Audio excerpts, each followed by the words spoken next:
Wouldn't it be nice if you could just snap your fingers and have a simple, done for you, easy workout that you could use with literally any client?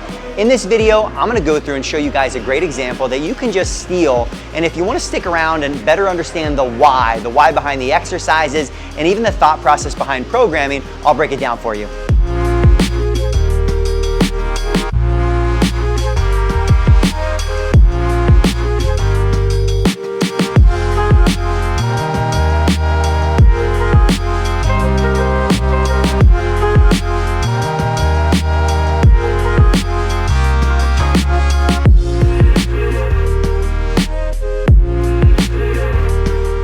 Hopefully that gave you guys some ideas on what to do, either A, with a new client or honestly with any client.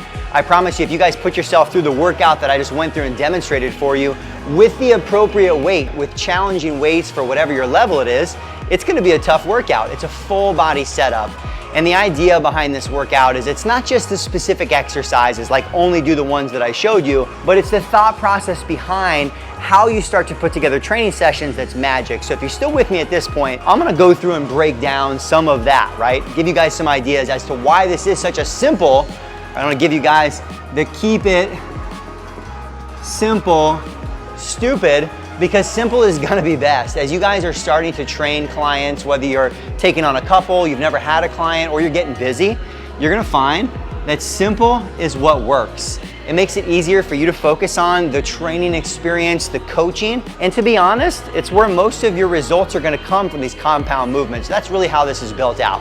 So the idea behind this is that if you guys have gone through and watched some of our other videos, like the movement categories video, all of a sudden you're gonna see, oh wow, I see some of these movement categories built into the program.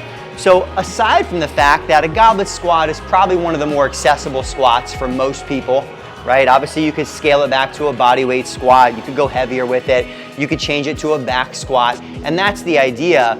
The important part of this first one is it really is just about choosing what's the most relevant, appropriate, and maybe even enjoyable squat for the person that I'm working with.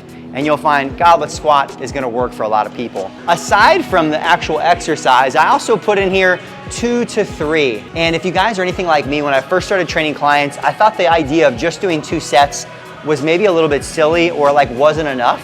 But you'll find that a lot of people, they're not like you and me. Like they don't love being crazy sore where they can't walk, you know, after their first training session. Some of them might get there, but it's always easier to start with a little bit less volume, starting with some of these workouts with maybe just 2 sets. 1 set to learn the exercise and teach it, 1 set to like execute it and load it, and then move on. Because the nice thing there is that then a week or 2 down the road, you just add a 3rd set, and it's a very easy progression, but you got some flexibility there. Most people, when I'm starting them out, somewhere around 12 repetitions is usually pretty safe, especially if you're doing per side exercises like we'll get to, because all of a sudden those unilateral exercises will take a really long time if you're doing like 15 to 20 reps. And I find above 15, most people aren't good at loading it enough to get the appropriate response. So either way, goblet squat, great one, but the magic here is really just a squat. Again, if we want to kind of skip ahead, the magic in the second exercise is it's some sort of upper pull. I like this high cable row, partially because a lot of people struggle with direct overhead, right? Like a lat pull down or a pull up. That might not be an exercise that you can assume a lot of people are gonna come in ready to crush, but literally anybody can accomplish that variation that I showed you guys. The half kneel, the cable row. If they're a beginner, it's gonna be a great position for them to start doing some vertical-ish pulling in. And if they're a seasoned exerciser, they can still load it really heavy. So this one really scales to a lot of people. But again, if you wanted something else, throw in another pull, another upper pull, and you're good. So we hit a squat, we hit a pull, and now we start to hit some of the others, right? Upper body pushing we haven't done yet. So I came to a dumbbell chest press because it's always, again, hard to assume everyone can do a push-up when they first come in, all right? I wanna set them up for success. I know I can go as light as I need to with those dumbbells, and even in a different workout throughout the week, if I wanna do a push-up, I wanna do a machine press, that would also be a great one to throw in here. If we're thinking, you know, great full body workout for anybody, even maybe a beginner, this is where I wanna set them up for success and either A, choosing an exercise you know just about everyone can do, or is right for their level is gonna be key here. So dumbbell chest press, or even, like I mentioned, a machine press, a band press. You have a ton of options when it comes to that. And then one that we haven't done yet, we've squatted, we've pulled, we've pushed, we haven't hinged yet.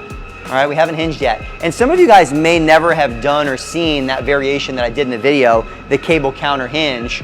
But the key here, a lot of people struggle with hinging straight down, right, vertical to the ground if you're doing a dumbbell, a kettlebell, or a barbell because of some of the mechanics, creating stability in the torso, the core, the lats. So this is a great one. This is one of the earlier progressions or examples of a hinge. So a really safe one to start somebody out with. Easy on the low back. You still get some good posterior chain and you can move on from there.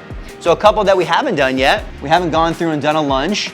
So this is a great opportunity for us to do that. I like the ISO lunge here because we've already squatted, we've already hinged, and based on the level, especially if they might be a newer exerciser, they haven't worked out in a while, I don't want to cripple them.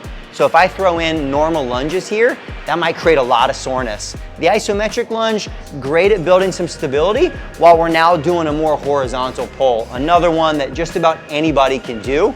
And then you can even scale it up so they're not so deep in the lunge if they're already feeling crushed by that time. But easy for about anyone to do and easy to set up with a band or a cable as well. We haven't done any rotation yet, right? One of the kind of foundational human movements. I find standing rotation with the band like we did in the workout is a very easy one. You can get people doing it with good form very quickly. And then here's probably one of my favorite parts of this is saving time for what I call preference or experience. You guys can see in the video, obviously I was doing bicep curls because I wanted a little gun show action and making sure that we're thinking about a well-rounded workout, but we're also thinking about the person's experience. Maybe they come in because they want to do a little more core training or glute training. Make sure that they finish the workout knowing that you've been listening to them as a coach, and this gives you that flexibility and that opportunity to do so. So hopefully that gives you guys a little bit of a better picture behind why I set the workout up this way. And it also hopefully gives you an idea of how you could take this same skeleton, right? A squat, a pull, a press, a hinge, a lunge, some core rotation, some preference, and you could literally come up with 1,000 different workouts that fit a ton of different clients. And I want to make your guys' lives easier. So take this, use it. I'll see you in the next video.